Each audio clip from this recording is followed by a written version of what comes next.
क्या आप या आपके प्रियजनों में से कोई आत्महत्या कर सकते हैं या फिर किया है? तो ज्योतिष में इसका क्या कॉम्बिनेशन होता है? आइए जानते हैं। आपको 2 चीज़ों का ध्यान रखना है अपने जातक में। एक है मंगल और दूसरा है केतु।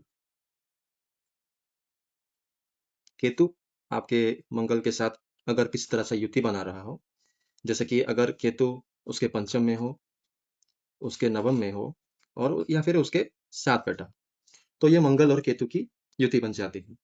मंगल क्योंकि हमारा देह को दिखाता है और केतु किसी भी चीज़ को काटने का कारक होता है। केतु किसी तरह सा वेपन को दिखाता है, किसी नुकीली चीज़ों को दिखाता है, बुलेट्स को भी दिखाता है, जो उसको सब दिखाता है। तो वो मंगल हमारा जो देह है बेसिकली वो जो सेल्फ हार्म का कॉम्बिनेशन बनता है। जो सुसाइड करते हैं वो अपने आप को हार्म करते हैं, उनके देह को हानि पहुँचाते हैं, इसीलिए ये एक तरह से सुसाइड का कॉम्बिनेशन बनता है। तो अगर आपके जातक में किसी तरह से मंगल और केतु का ऐसे युति बन रहा हो, मंगल मंगल केतु कहीं पर भी, ये ज़रूरी नहीं कि लग्न पर हो, वो कहीं पर भी हो सकते हैं, ऐसे 4th हाउस में हो सकते हैं, 7th हाउस में हो सकते हैं या फिर कहीं पर भी हो सकते हैं।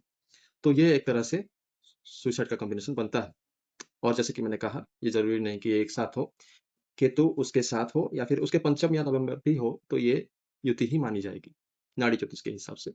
तो ये एक तरह से होता है और इसके साथ अगर मंगल आपका स्कॉर्पियो साइन में भी हो, तो ये भी मार्स केतु का कॉम्बिनेशन बनता है क्योंकि केतु स्कॉर्पियो का को-लॉर्ड होता है। तो अगर आपके जातक में या फिर आपके किसी प्रियजनों के जातक में ऐसे कॉम्बिनेशंस हैं, तो ये एक तरह से चांसेस होते हैं। अब ध्यान देने की वाली बात है कि इस कॉम्बिनेशन का होना ये नहीं दिखाता कि व्यक्ति जो जातक होते हैं वो सुसाइड कर सकते हैं। ये सिर्फ़ उनमें देखी जाती है, ये एक कॉम्बिनेशन है जिसका वन ऑफ द रिज़ल्ट है कि व्यक्ति सुसाइड कर सकता है। मतलब जो लोग सुसाइड करते हैं, जो लोग आत्महत्या करते हैं, उनके जातकों में ऐसा कॉम्बिनेशन पाया जाता है। आज के लिए इतना ही। आप हमारे चैनल इटर्नल वेद नाडी एस्ट्रोलॉजी को फ़ॉलो कर सकते हैं, सब्सक्राइब कर सकते हैं और ऐसे ही ज्योतिष से रिलेटेड वीडियोज़ को देख सकते हैं। धन्यवाद। जय जगन्नाथ।